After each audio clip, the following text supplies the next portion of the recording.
문이 쾅 닫혔다. 형의 집이었다. 천리 길을 걸어 돌아온 남자는 눈 속에 홀로 서 있었다. 그런데 단 한 곳 낡은 흙담집에서만 문이 열렸다. 거짓골이 된 남편을 본 아내의 첫마디. 당신 살아있었군요. 돈도 없고 밥도 없던 그 밤, 아내는 마지막 쌀로 죽을 끓였다. 이 한 그릇이 그의 인생을 바꿨다. 섣달 그잼 전날 밤, 전라도 버들골 마을 어귀에는 삭풍이 한방눈을 몰아쳐 천지가 온통 하얗게 덮여 있었고 개조차 추위에 움츠러들어 짖는 소리 하나 들리지 않았다. 마을 어귀 느티나무 아래로 한 사내가 비틀거리며 걸어 들어왔다. 그는 너덜너덜해진 솜저고리를 걸치고 있었는데 솜의 뿌리는 닳아 솜이 삐져나왔고 바짓단은 진흙투성이었으며 발에는 집신 한 짝만 겨우 걸쳐져 얼어터진 발가락이 고스란히 드러나 있었다. 어깨에는 헝겊 보따리 하나가 달랑 걸려 있었는데 안은 텅 비어 있었고 얼굴에는 수염이 더부룩하게 자라 있었으며 입술은 바짝 갈라져 있었다. 그러나 눈만은 달랐다. 흐릿한 설광 속에서도 그 눈빛만은 여전히 맑고 또렷했으니 그것은 글을 읽은 사람만이 가질 수 있는 눈빛이었다. 아무리 처참하게 몰락했어도 그 빛만큼은 완전히 꺼지지 않았다. 이 사내의 이름은 이문원이었다. 버들골 마을 이씨 집안의 둘째 아들로 3년 전 진사시에 합격하고 대과를 보러 한양으로 떠났다가 그 이후로 아무 소식도 없었다. 마을 사람들은 모두 그가 타지에서 죽었을 것이라 수군댔고 친형 이문덕조차 족보 옆에 조용히 그의 이름을 지워버린 지 오래였다. 그런데 오늘 밤 그가 돌아온 것이다. 칼바람이 살을 에었지만 이문원은 몹시 느리게 걸었다. 발걸음을 옮길 때마다 칼날 위를 걷는 것처럼 고통스러웠다. 그는 한양에서 길거리에 쓰러졌고 구걸로 목숨을 이어가며 남쪽으로 발길을 돌렸다. 굶어본 적도 있었고 쓰러진 적도 있었으며 사람들에게 욕을 먹고 맞기도 했다. 그래도 가슴 속에는 언제나 한 가지 바람이 있었다. 집으로 돌아가는 것이었다. 아구, 숨이 한올 남더라도 버들골 마을로 돌아가 그 문 너머에 자신을 기다리는 사람이 있는지 확인하고 싶었다. 그는 먼저 마을 동쪽 끝에 있는 기와집 앞으로 걸어갔다. 형 이문덕의 집이었다. 3년 전 바로 그 형이 가슴을 치며 말했었다. 너는 그저 대과 준비나 해라. 집 걱정은 내가 한다고. 그런데 이제 보니 담장은 높아졌고 문짝은 새 것으로 바뀌었으며 문턱조차 돌로 다듬어 놓았다. 이문원은 깊게 숨을 들이쉬고는 반쯤 얼어붙은 손을 들어 조심스럽게 문을 3번 두드렸다. 누구요? 문 안에서 형수 박 씨의 날카로운 목소리가 들려왔다. 저예요. 문원입니다. 그의 목소리는 쉬어 있었고 눈바람에 거의 묻혀버렸다. 문 안이 잠시 조용해지더니 잠시 후 문이 실눈만큼 열렸다. 박 씨가 눈을 가늘게 뜨고 내다보았다. 누더기를 걸친 거지가 서 있자 미간이 단번에 구겨졌다. 어디서 온 거지요? 명절에 무슨 구걸이요? 가시오. 가. 형수님. 저예요. 문원이라고요. 박 씨의 얼굴빛이 갑자기 바뀌었다. 그녀는 목소리를 낮췄지만 더욱 급박하게 말했다. 말도 안 되는 소리. 내 시동생은 한양에서 대과를 준비하고 있어. 당신처럼 이 꼴이 될 리가 없어. 이름 사칭하고 밥 얻어먹으러 온 게 분명하니 어서 꺼지시오. 말이 채 끝나기도 전에 쾅 하고 문이 세게 닫히더니 빗장 걸리는 소리가 딱 났다. 이문원은 그 자리에 그대로 섰다. 눈이 어깨 위에 내려앉아 녹아 흘렀고 차가운 물이 뼛속까지 스며들었다. 그는 문 안에서 들려오는 소리를 들었다. 여보, 정말 문원이 맞는 것 같은데요. 얼굴이 그 사람 같아요. 근데 왜 저 꼴이 된 거죠? 누구든 상관없어. 우리가 얼마 전에 논열 맞이기를 샀는데 저 사람이 달라붙으면 다 말아먹게 생겼어. 모르는 척하면 그만이요. 이문호는 더 두드리지 않았다. 돌아서서 한 걸음 한 걸음 마을 서쪽을 향해 걸어갔다.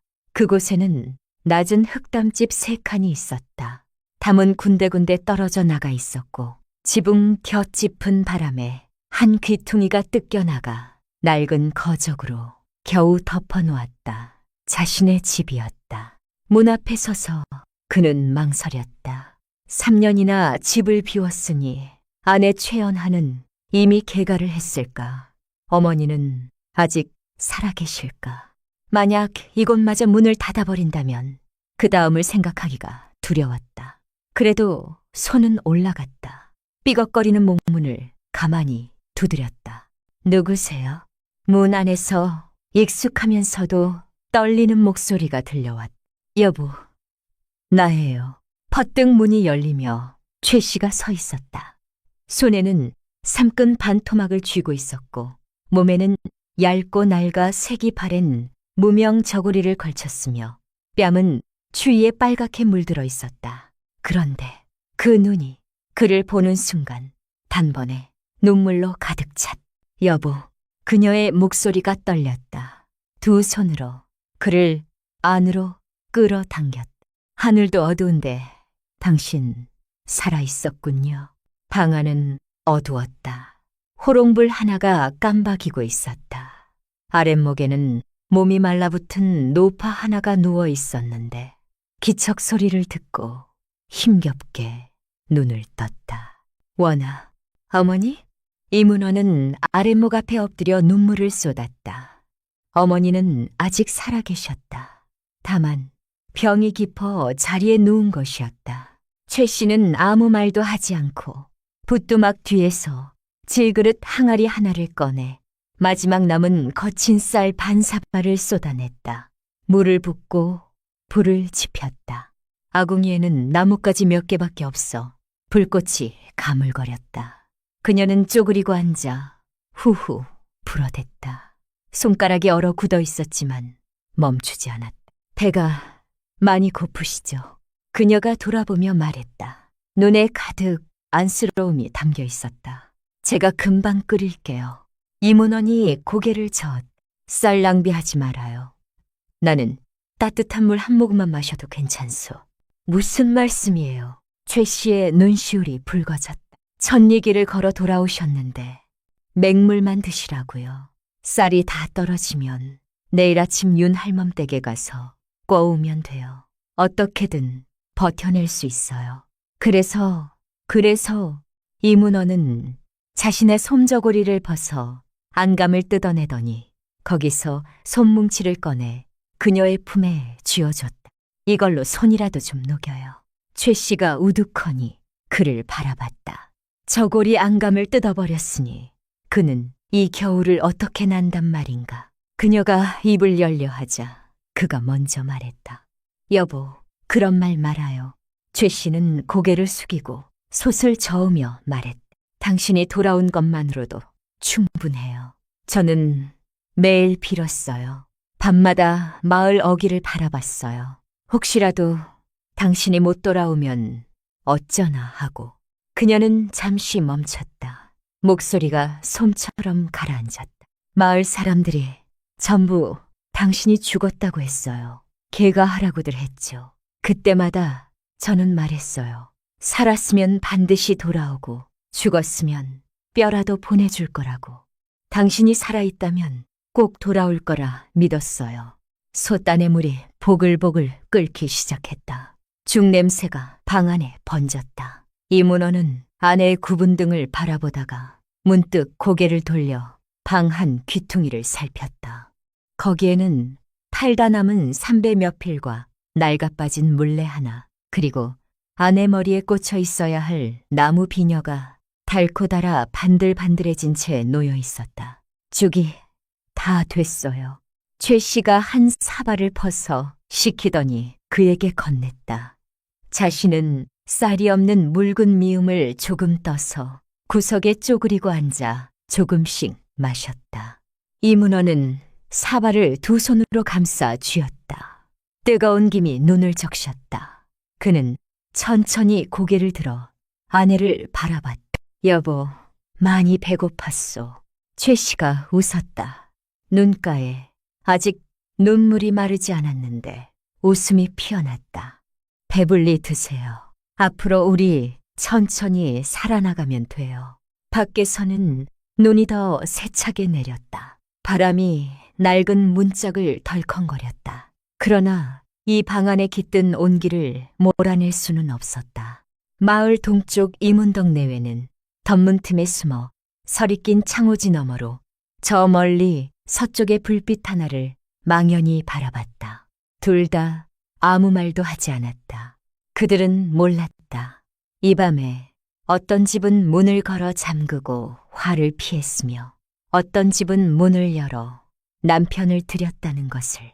어떤 이는 형제를 잃었고 어떤 이는 지아비를 지켜냈다는 것을. 그리고 사흘 뒤 사인교가 눈을 헤치고 들어와 버들골 마을을 뒤흔들어 놓을 것이며 스스로 영리하다 여겼던 사람들의 마음을 뒤흔들어 놓을 것이라는 것도 몰랐다. 하지만 지금 이 순간 이 문헌이 아는 것은 단 하나였다. 이 세상에 자신을 믿어주고 기다려준 사람이 한 명 있다는 것. 절망의 벼랑 끝에서 받은 죽 한 그릇이 황금만 양보다 귀하다는 것이었다. 날이 겨우 밝아올 무렵 눈이 그쳤다. 처마 밑에는 고드름이 맺혀 똑똑 물을 떨어뜨리고 있었다. 이문원이 아랫목에서 눈을 떴을 때 몸에는 최 씨가 밤새 자신의 저고리 안감을 뜯어 이어 만든 얇은 이불이 덮여 있었다. 두껍지는 않았지만 보송하고 따뜻했다. 고개를 돌려보니 최 씨는 이미 아랫목에 없었다. 붓두막 쪽에서 가볍게 딸깍딸깍 소리가 났다. 물레 돌아가는 소리였다. 그녀는 또 배를 짜고 있었다. 3년 만에 다시 본 최 씨는 살이 쏙 빠져 몰라볼 만큼 야위어 있었다. 손가락 마디는 굵어져 있었고 손바닥에는 굳은 살이 가득 박혀 있었다. 그러나 손놀림만은 여전히 날랬다. 새벽빛 한 줄기가 낡은 창호지를 뚫고 스며들어 그녀의 내려감은 속눈썹 위에 내려앉아 엷은 그림자를 드리웠다. 그녀는 등잔에 불을 켜지 않았다. 기름이 아까웠기 때문이었다. 큰 불도 떼지 않았다. 금감이 아까웠기 때문이었다. 그렇게 식은 아궁이 하나, 두 손 하나로 무너지려는 집을 버텨온 것이었다. 이문호는 살며시 자리에서 일어났다. 발이 차가운 흙바닥에 닿자 으슬으슬 몸이 떨렸다. 그는 붓두막 앞으로 걸어가 나직하게 불렀다. 여보. 최 씨가 화들짝 놀라며 물레를 잡아챘다. 왜 일어나셨어요? 어서 다시 누우세요. 몸이 허하니 좀 더 쉬셔야 해요. 그가 서둘러 그녀를 붙들었다. 손이 얼음장처럼 차가웠다. 많이 좋아졌어요. 여보, 어젯밤에 한숨도 못 잔 거죠. 최 씨가 고개를 숙이며 웃기만 하고 대답은 하지 않았다. 그러더니 아궁이 재 속에 묻어 데워둔 미음 한 그릇을 꺼내 그에게 내밀었다. 이거라도 좀 드세요. 오늘 장에 나가서 뭐든 좀 사올게요. 약도 좀 사오고. 이문원이 그릇을 받아들었다. 미음이 너무 묽어 사람 얼굴이 비칠 것만 같았다. 바닥에 쌀알 몇 개가 가라앉아 있었다. 집에 남은 마지막 양식이라는 것을 그는 알 수 있었다. 3년 전 떠나던 날이 떠올랐다. 그날도 겨울 끝 무렵이었다. 그는 유일하게 제대로 된 옷이었던 청색 무명 두루마기를 입고 마당에 서서 웅지를 품고 있었다. 최 씨가 조그만 보자기를 들고 나왔다. 펼쳐보니 은비녀 하나가 들어있었다. 시어머니가 혼수로 남겨준 것으로 작은 매화꽃 하나가 새겨져 있었다. 이걸 맡기면 노자가 될 거예요. 그녀가 가볍게 말했지만 눈에는 눈물이 어렸다. 안 돼요. 이건 어머니가 남겨주신 거잖소. 사람이 물건보다 귀하오. 그가 거절하자 그녀는 억지로 그의 손에 쥐어주며 말했다. 급제하시면 금비녀로 사다 주면 되잖아요. 그가 눈을 붉히며 고개를 끄덕이고는 한양길로 발걸음을 돌렸다. 그때는 반년이면 명예롭게 돌아올 수 있을 거라 여겼다. 그런데 대과에서 떨어지고 노자가 떨어지고 몸져 앓다가 남의 집 행랑에서 쓰러졌다. 살아남기 위해 남의 글을 대신 써주거나 짐을 날랐으며 거리를 쓸기도 했다. 끝에는 붓도 잡지 못하게 되어 구걸로 연명했다. 그 사이 최 씨는 그가 떠난 지 석 달 만에 시어머니가 알아 눕는 바람에 낮에는 배를 짜고 밤에는 약을 다리며 버텼다. 그렇게 시어머니를 마지막까지 모시다 임종을 지켰다. 상례 때는 집안에 남아있던 마지막 소미불을 전당포에 넘겨 얇은 수의를 마련했다. 마을 사람들은 그녀가 어리석다고 했다. 남편은 그림자도 없는데 죽은 시어머니를 붙들고 있다고. 그녀는 딱 한마디만 했다. 그분이 내 남편의 어머니이시니 곧 내 어머니이십니다. 그 후로 그녀는 혼자서 흑담집 3칸과 반마지기 박전을 지켰다. 배를 짜고 삼을 삼아 하루하루를 버텼다. 삼배 한 필에 30전, 밤낮으로 짜도 한 달에 기껏 300전이었다. 겨우 입에 풀칠하는 수준이었다. 이웃 사람들이 개가를 권했다. 오만석 참봉댁에서는 매파를 보내 첩으로 오라며 사람을 보내기도 했다. 먹고 사는 걱정 없다는 말을 덧붙이며. 그러나 그녀는 고개를 저었다. 제 남편이 죽지 않았으니 저는 과부가 아닙니다. 이 말이 퍼지자 어떤 이는 절개 있다고 칭찬했고 더 많은 이는 어리석다고 비웃었다. 친정 오빠마저 한숨을 쉬며 말했다. 빈집 하나 지키며 뭘 바라는 거냐. 그녀는 고개 숙이고 배만 잤다. 실이 끊어지지 않으면 마음도 흔들리지 않는다는 듯이. 이제 이문원이 돌아왔다. 그러나 떠날 때보다 훨씬 더 남루한 모습이었다. 그런데 최 씨는 왜 이리 몰락했냐고 묻지 않았다. 팔자를 원망하지도 않았다. 원망하지도 않았다. 그런데 그저 묵묵히 죽을 쓰고 아궁이를 고치고 마치 그가 한 번도 떠난 적이 없었던 것처럼 대했다. 여보, 이문원의 목소리가 갈라졌다. 당신한테 미안하오. 최 씨가 물레질을 멈추고 고개를 들었다.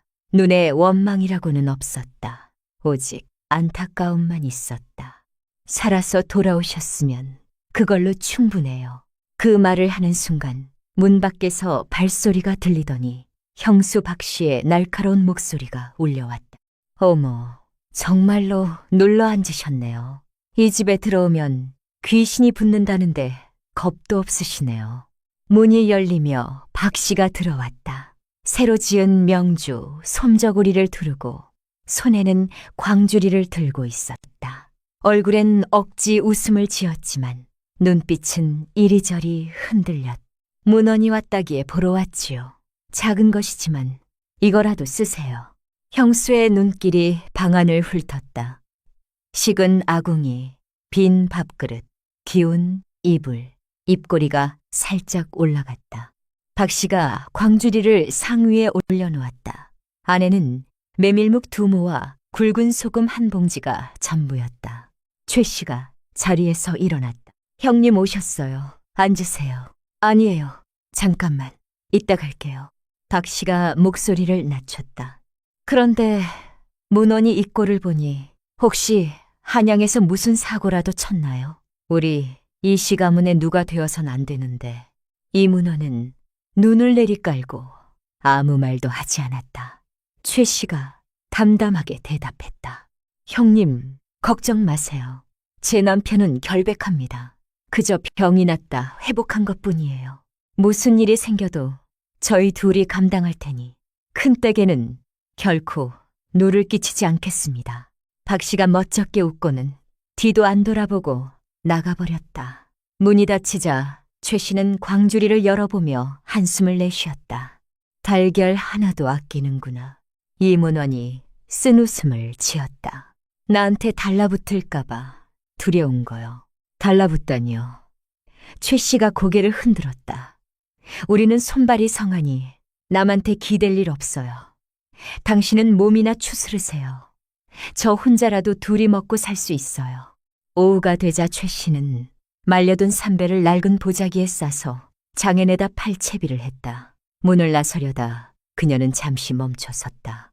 그러더니 상 밑을 열어 검은 머리카락 한 타래를 꺼냈다. 어제 몰래 잘라둔 것으로 머리카락 끝에 아직 체온이 남아있었다.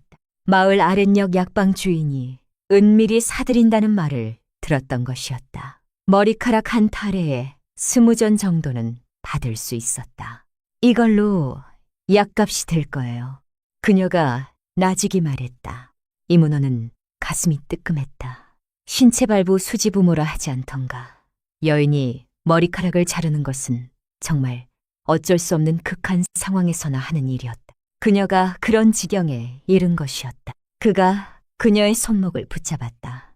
안 가도 돼요. 하지만 저는 괜찮아요. 최 씨가 멈칫했다. 이문원이 깊게 숨을 들이쉬더니 품속에서 구겨진 천조각 하나를 꺼냈다. 한양에서 몸을 숨기며 내내 속옷 주머니 안에 간직해온 것이었다. 거기에 연한 먹으로 몇 글자가 적혀 있었다. 사흘 뒤 관원이 버들골에 당도할 것이다. 그는 아무 설명을 하지 않았다. 다만 말했다. 사흘만 더 참아요. 사흘 뒤에는 새 저고리 입히고 흰 쌀밥 먹이고 밤새 배 안 짜도 되게 해줄게요. 최 씨는 그를 한참 바라봤다. 눈에 의아함이 스쳤다가 이내 따뜻한 미소로 바뀌었다. 알겠어요. 믿어요. 그녀는 진짜인지 가짜인지 따지지 않았다. 꿈 같은 소리라고 핀잔도 하지 않았다. 마치 3년 전에 그가 대과에 급제할 거라 믿었던 것처럼 지금도 그를 믿었다. 저녁 무렵 그는 한 줌의 약재와 반덩이의 거친 떡을 사들고 돌아왔다. 약은 외상으로 구한 것이었고 떡은 머리카락을 팔아 마련한 것이었다. 그는 떡을 반으로 쪼개 큰 쪽을 이문원에게 내밀었다. 드세요. 저는 미음만 마셔도 돼요. 이문원은 한 입 베어 물었다. 거칠어서 목에 걸렸지만 천천히 삼켰다. 이 떡은 아내의 머리카락으로 만든 것이었다. 밤이 깊었다. 최 씨가 물레 앞에 앉아 다시 배를 짜기 시작했다. 등잔불이 콩알만하게 타오르며 그녀의 가느다란 그림자를 벽에 드리웠다. 이문호는 아랫목에 누워 지붕 틈새를 바라보며 마음속으로 말했다. 여보, 기다려줘요. 사흘 뒤에는 당신이 당당하게 저 문을 나서게 해줄 거예요. 다시는 아무도 당신을 얕보지 못하게 할 거예요. 밖에는 된바람이 불었고 방 안에서는 물레소리가 잔잔히 흘렀다. 진즉에 식어버린 죽 한 그릇이었지만 그 온기는 여전히 뼛속에 남아 3년간의 떠돌이 생활로 쌓인 한기를 조금씩 녹이고 있었다. 이 밤 버들골 마을은 여전히 인정머리가 없었지만 이 작은 흑담집 안에는 공명보다 귀하고 부귀보다 진실한 무언가가 있었다. 그것은 가난해도 서로를 저버리지 않는 부부의 정이었고 세상에서 가장 소박한 빛이었다. 이문화는 흑담집에서 이틀을 쉬었다. 몸에 조금씩 기운이 돌아왔다. 최 씨는 매일 동이 트기 전에 일어나 배를 짰고 오후에는 장에 나가 배를 팔아 약을 사서 해질 무렵 돌아왔다. 차가운 기운을 잔뜩 품고 돌아왔지만 두 사람 사이에는 묘한 안도감이 흘렀다. 그런데 사흘째 되던 아침 마을 안에 소문이 걷잡을 수 없이 번졌다. 최 씨가 빨랫감으로 말린 삼배를 막 걷어들이려는데 옆집 조 할멈이 울타리 너머로 비죽비죽 소리를 냈다. 어머, 최 서방네 마나님, 그 양반 아직도 안 가셨어요? 혹여 우리 마을에 달라붙어 대접이나 받아 먹으려는 거 아니에요? 최 씨는 못 들은 척하고 고개를 숙인 채 삼배를 털었다. 그런데 소문은 들불처럼 번졌다.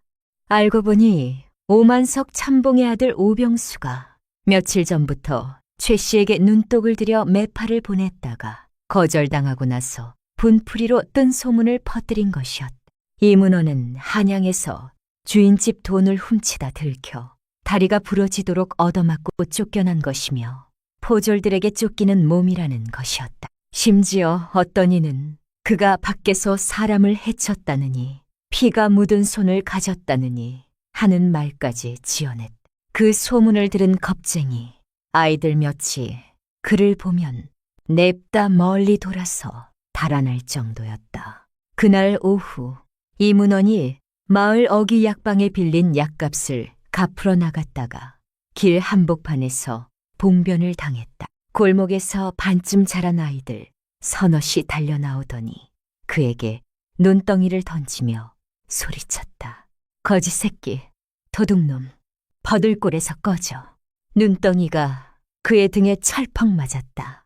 얼음 섞인 물이 옷깃으로 스며들었다. 그는 꼼짝도 않고 낮게 말했다. 얘들아, 장난치지 마라. 그런데 그때 오만석 참봉집에 먼 친척벌 되는 건달 오상문이 불줄기를 입에 물고 어슬렁어슬렁 나타났다. 일부러 그의 어깨를 쿡 치더니 빈정댔다. 이거 이 진사날이 아니십니까? 한양에서 남의 밥이나 핥아먹다가 오셨다고요? 구경꾼들이 왁자하게 웃었다. 이문어는 주먹을 꽉 쥐었다. 손톱이 손바닥을 파고들었다. 한 대 올려붙이고 싶었지만 최 씨가 밤새 배를 짜는 모습이 눈앞에 떠올랐다. 사흘 후 사인교가 올 것이라는 것이 생각났다. 그는 꼭 참아 고개를 숙이며 말했다. 농담이 지나치시오. 나는 그저 낙향한 서생이니 대감마님 소리는 당치 않소. 낙향? 오상문이 코웃음을 쳤다. 밥도 못 구해 먹는 주제에 서생 타령이요. 눈치 있으면 어서 꺼지시오. 우리 마을 더럽히지 마시고. 말이 끝나기도 전에 돌멩이 하나가 날아와 이문원의 어깨를 정통으로 맞췄다. 그가 비틀거리며 넘어질 뻔했다. 멈춰요. 나직한 외침이 터졌다. 어느새 최 씨가 인파 바깥에 서 있었다. 낯빛이 새앗빛지만 눈빛만은 횃불처럼 이글거렸다. 그녀가 재빠르게 앞으로 나아가 이문원의 앞을 가로막았다. 그러고는 오상문을 똑바로 쳐다봤다. 이분은 내 남편입니다. 한 번만 더 손을 대면 나는 목숨을 걸고서라도 그냥 두지 않겠어요. 오상문이 잠깐 멈칫했다가 능청스럽게 실실 웃었다. 어이구, 남편 지키는 것도 눈물겹네. 그런데 지키는 게 폐물 아닌가. 우리 도련님 따라가면 고이 먹고 살 텐데. 말이 끝나기 무섭게 최 씨가 팔을 휙 올려 손바닥으로 그의 뺨을 세게 후려쳤다. 순간 사방이 쥐 죽은 듯 고요해졌다. 오상문이 뺨을 감싸고 눈의 살기를 번뜩이더니 발을 들어 냅다 걷어찼다. 최 씨가 무릎에 발길질을 당하며 땅에 주저앉았다. 팔꿈치가 돌길에 긁혀 피가 배어나왔다. 여보, 이문원이 그녀를 부축하며 눈에서 불꽃이 튀는 것 같았다. 그러나 끝내 이를 악물고는 낮은 목소리로 말했다. 우리 갑시다. 그는 최 씨를 부축해 사람들의 비웃음 소리를 뒤로하고 한 발 한 발 서쪽 흑담집을 향해 걸었다. 등 뒤에서 오상문이 침을 떼뱉었다. 가난뱅이 두 놈, 이 동네에서 더럽게 굴더니. 문을 닫자마자 최 씨가 먼저 말했다. 손을 안 쓰셨네요. 잘 참으셨어요. 이문원의 가슴이 찡해졌다. 그놈들이 당신한테 한 짓이 있는데. 알아요. 최 씨가 팔꿈치 피를 닦으며 겨우 미소를 지었다. 사흘의 기약이 다 되어가잖아요. 걔한테 진흙탕 쌓은 걸 필요 없어요. 그 말은 그를 믿는다는 뜻이기도 했고 그를 지킨다는 뜻이기도 했다. 그러나 소문은 그의 침묵으로도 멈추지 않았다. 저녁이 되자 오만석 참봉이 직접 찾아왔다. 뒤에 머슴 둘을 데리고 붉은 비단으로 싼 예물 상자를 들고 왔다. 얼굴에 미소를 걸었지만 말투는 거절을 용납하지 않는 어조였다. 조카 어른, 저는 늘 자네 부부의 금실이 참으로 아름답다고 여겼소. 정말 존경스럽소. 다만 지금 이 형편으로 어떻게 최 씨를 먹여 살리겠소? 그러니 최 씨가 우리 집에 잠시 몸을 의탁하면 어떻겠소? 잡으러 들어오면 먹고 사는 걱정은 없을 거요. 자네가 나중에 기반을 잡으면 그때 데려가면 되지 않겠소.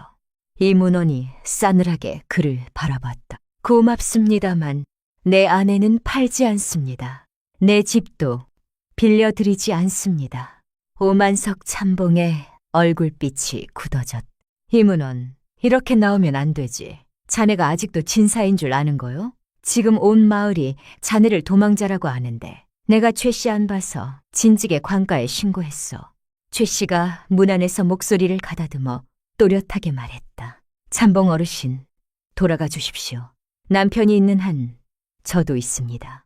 남편이 없어져도 저는 따라갈 뜻이 없습니다. 이 생에서 2번 시집가지 않겠습니다.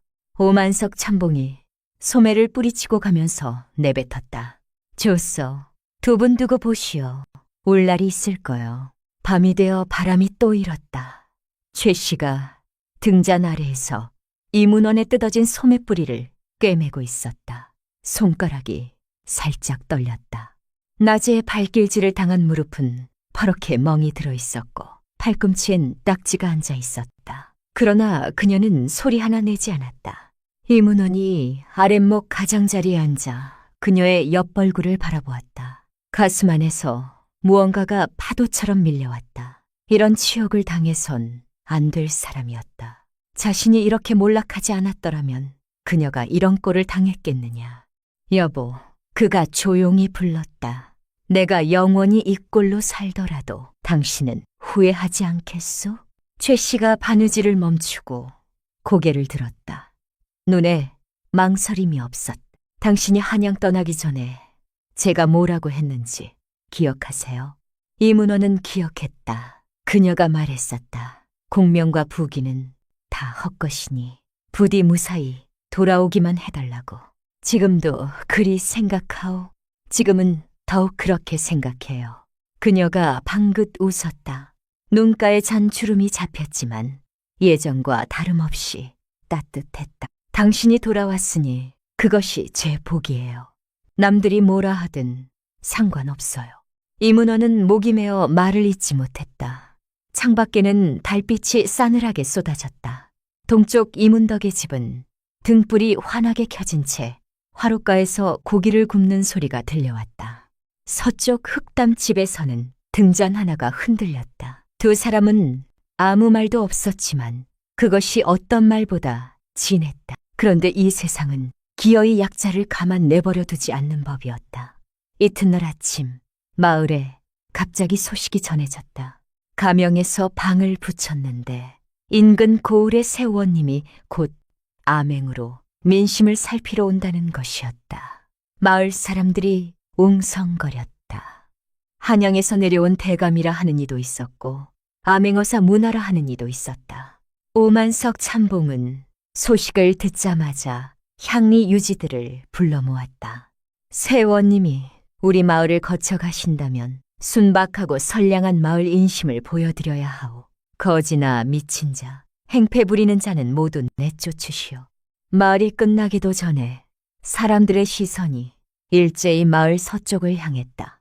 그곳에는 수상한 낙향 서생이 한 명 있었다. 이문호는 아직 몰랐다. 더 큰 폭풍이 밀려오고 있다는 것을. 그러나 그는 알고 있었다. 내일이면 사흘 기약이 찬다는 것을.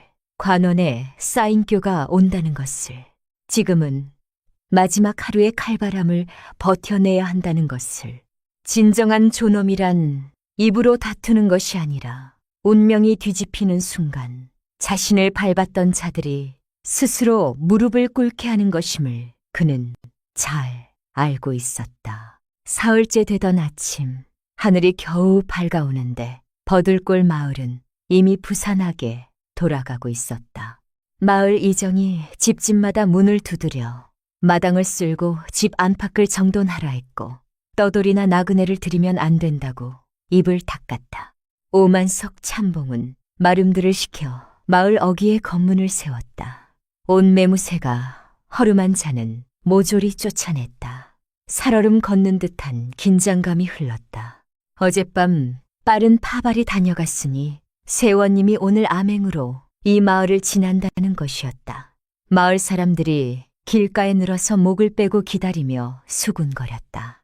들으니 이번 원님은 왕이 손수 뽑은 선비라는데 나이가 어리면서도 한 고을을 다스린다더군. 조용히 해라. 그분이 가장 싫어하는 게 아첨꾼이라는데 우리는 그냥 수수하게 있어야 해. 이문원의 집 낡은 살인문은 굳게 닫혀 있었다. 아무도 신경 쓰지 않았다. 마을에서 손가락질 받는 거지. 서방이 사는 집인데 누가 거들떠보겠는가. 그런데 아무도 몰랐다. 그 문 안에서는 지금 최 씨가 이문원의 옷매무새를 고쳐주고 있다는 것을. 어젯밤 사격 무렵 이문원의 한양 동문 친구 박재원이 말을 달려 몰래 찾아왔다. 그는 봉인된 관문서 하나와 녹색 달령 일스, 사모와 흑각대와 관인을 품에서 꺼내 이문원의 손에 쥐어줬다. 이른 아침 동이 트기 전 이문원은 몸을 씻고 새 옷으로 갈아입었다. 허름한 미투리 대신 가죽신을 신고 녹색 달령 위에 흑각대를 두르니 서생의 맑은 기운은 여전한데 여기에 관원의 위엄이 더해졌다. 최 씨가 그의 뒤에 서서 손을 떨며 사모를 반듯하게 고쳐 얹어줬다. 꼭 그때 같아요. 당신이 대과 보러 가던 날 모습이에요. 그녀의 목소리가 가늘게 떨렸다. 그때보다 훨씬 좋소. 이문원이 돌아서며 그녀의 손을 잡았다. 그때는 혼자 떠났지만 이번에는 당신이 함께이니까요. 두 사람이 눈을 마주치며 웃었다. 두 눈에 모두 눈물이 어렸다.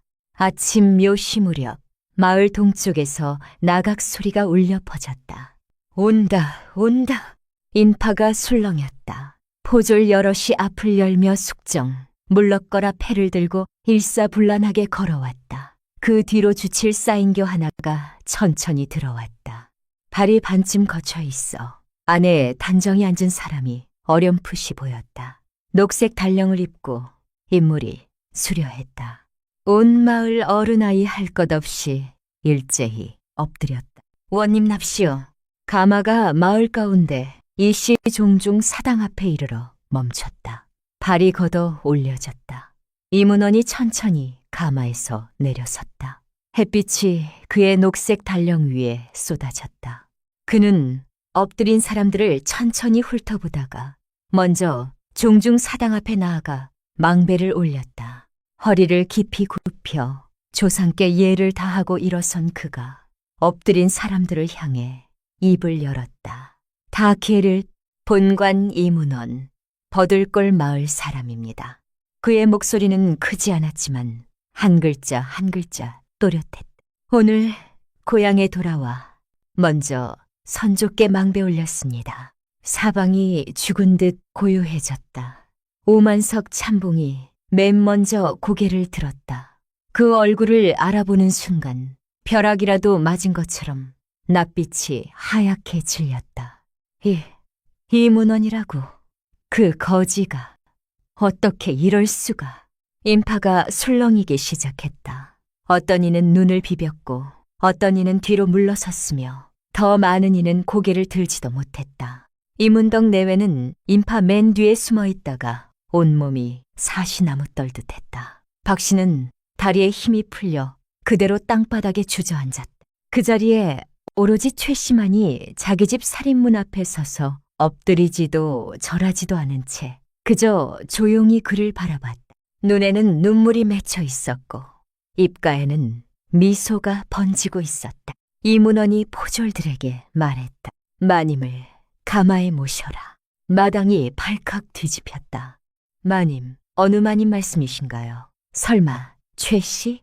최 씨가 문 앞에 서서 어쩔 줄 몰라 했다. 이문원이 직접 걸어와 손을 내밀었다. 여보, 집에 갑시다. 진짜 우리 집으로요.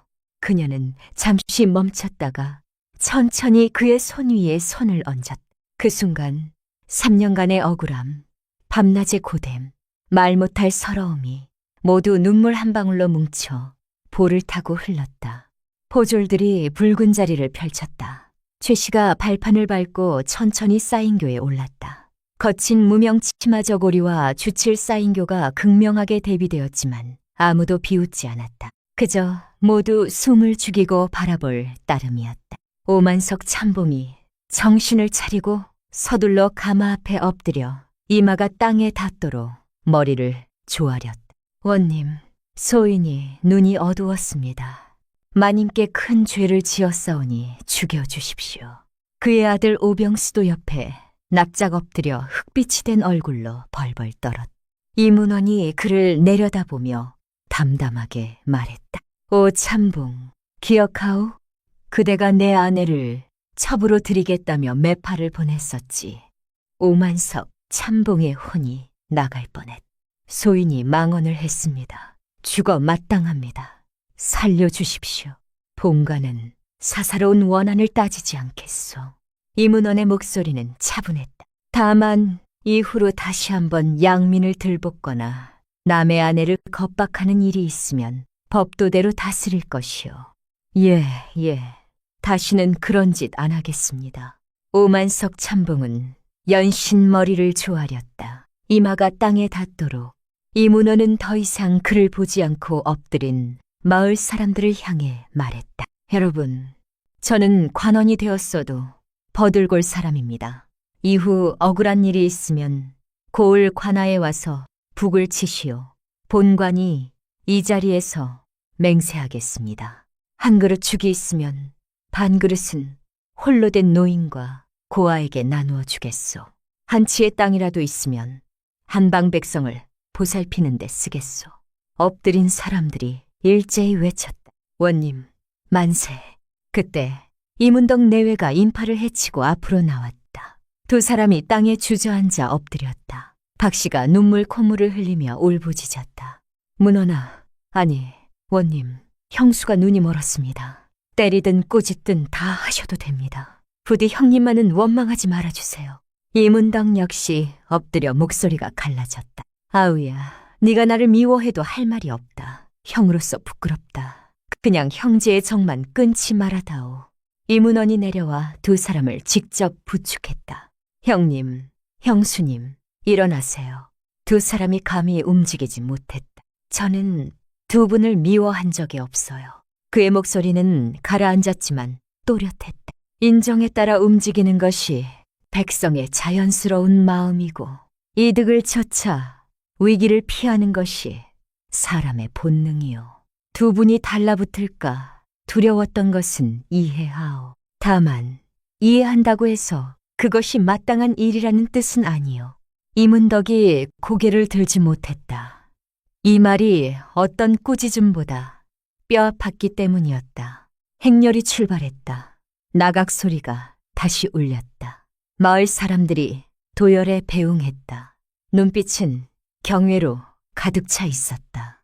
최 씨는 사인교 안에서 발틈으로 그 흙담집을 뒤돌아봤다.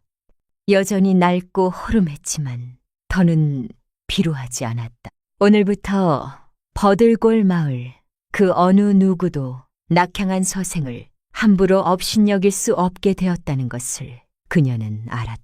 그리고 한때 지아비를 위해 열어뒀던 그 문이 이 마을 사람들의 양심을 비추는 거울이 되었다는 것도 행렬이 마을 어귀에 이르자 이문원이 멈추라 명했다. 그가 내려서서 마을을 향해 몸을 숙였다. 부모 고을 어르신들, 길러주신 은혜 감사드립니다. 이문원, 이 마음 저버리지 않겠습니다. 바람이 일어 그의 달령 아랫단을 흔들었다. 3일간 짓누르던 음울함도 함께 날려보냈다. 버들골 마을의 하늘이 바뀐 것이었다.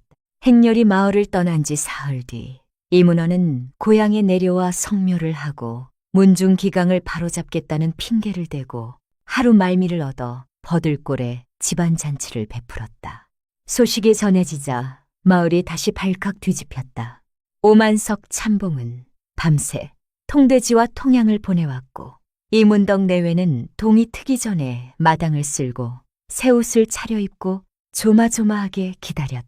그런데 아무도 예상하지 못했다. 이 원님의 가연 자리가 서쪽 그 낡은 흙담집 앞마당에 차려진다는 것을.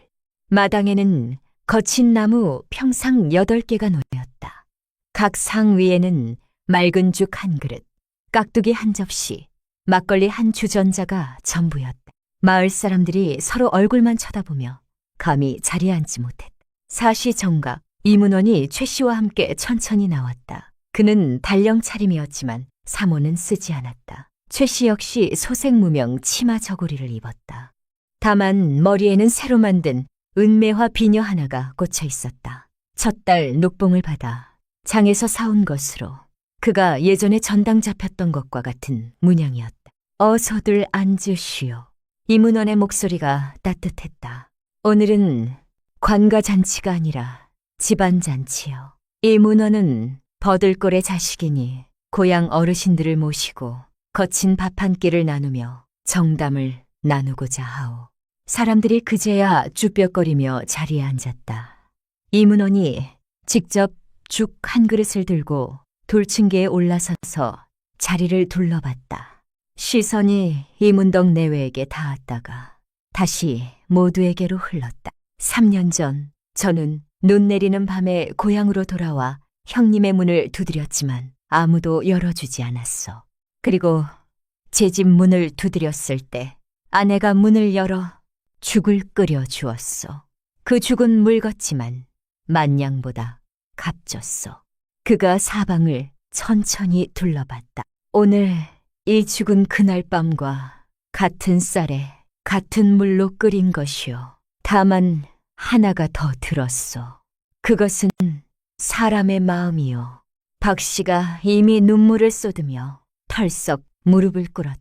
문원아, 아니 원님, 저희가 잘못했습니다. 때리고 욕하셔도 됩니다. 형제간의 정만은 끊지 말아주세요.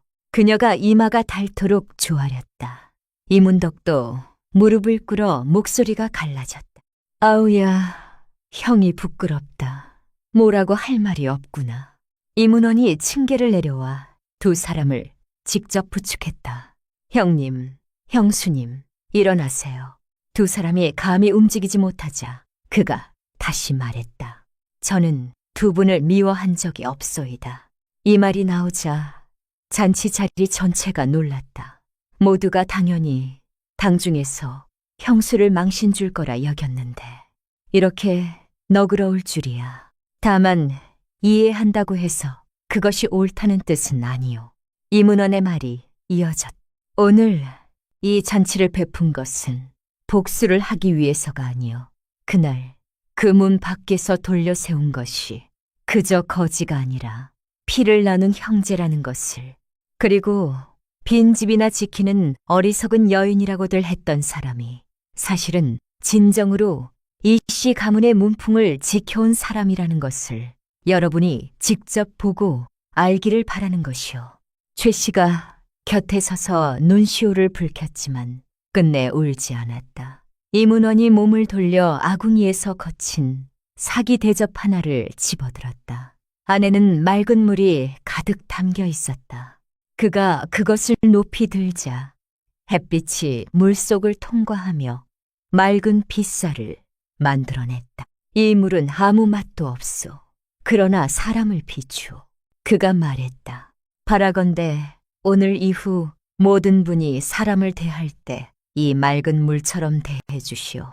가난하다고 달리 보지 말고 귀하다고 달리 굽히지 마시오. 말을 마치고 그는 물을 천천히 땅에 쏟았다. 물이 흙 속으로 스며들었다. 자리가 조용해졌다. 어떤 이는 고개를 숙였고 어떤 이는 눈을 닦았으며 더 많은 이는 묵묵히 앞에 놓인 죽을 떠서 천천히 먹었다. 씹는 속도가 각자 달랐다. 마치 그 3년의 세월 동안 세상 인심의 차가움과 따뜻함을 되씹는 것 같았다. 오만석 참봉은 말석에 앉아 땀을 뻘뻘 흘렸다. 이리 기어붙을 기회를 노렸지만 지금은 고개조차 들 수 없었다. 그런데 이문원이 먼저 그에게 다가왔다. 오, 참봉, 그대가 보내온 것들은 마을 호라비 호러미들에게 나누어 줬소. 고맙소. 오만석 참봉이 황망히 일어나며 말했다. 소인이 부끄럽습니다. 부끄러울 필요 없소. 이문원이 담담하게 말했다. 다만 오늘 이 죽 한 그릇의 맛을 기억해 두시오. 부귀는 쉽게 얻을 수 있지만 양심은 지키기 어렵소. 잔치가 끝나갈 무렵 이문원이 선언했다. 이제부터 매달 초하루에 고을 녹봉 중 10량을 떼어 마을 어린아이들 공부를 돕고 늙고 외로운 이들을 보살피는 데 쓰겠다고 했다. 그리고 마을 중에 집안이 가난의 대가를 보지 못하는 선비가 있으면 문중 어른의 추천서를 받아 노자를 지급받을 수 있다고 했다. 돈이 많지는 않지만 가난 때문에 공부를 포기하지 않도록, 궁핍 때문에 뜻을 잃지 않도록 하기 위함이라고 했다. 마을 사람들이 진심 어린 감사를 표하며 엎드려 절했다. 잔치를 파할 무렵 이문덕 내외가 한사코 자리를 뜨지 않았다. 박 씨가 직접 새로 지은 손저고리 하나를 두 손으로 공손히 최 씨에게 내밀었다. 제가 밤새 지었어요. 마음에 안 드셔도 너무 마시고요. 최 씨가 저고리를 받아들어 바느질 솔기를 가만히 쓸었다.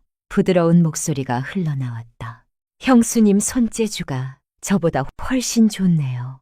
이 한마디가 천근의 얼음을 녹였다. 이문덕이 눈을 붉히며 이문원에게 깊이 허리를 굽혔다. 아우야, 앞으로 이 집 문이 언제나 너를 위해 열려 있을 게야.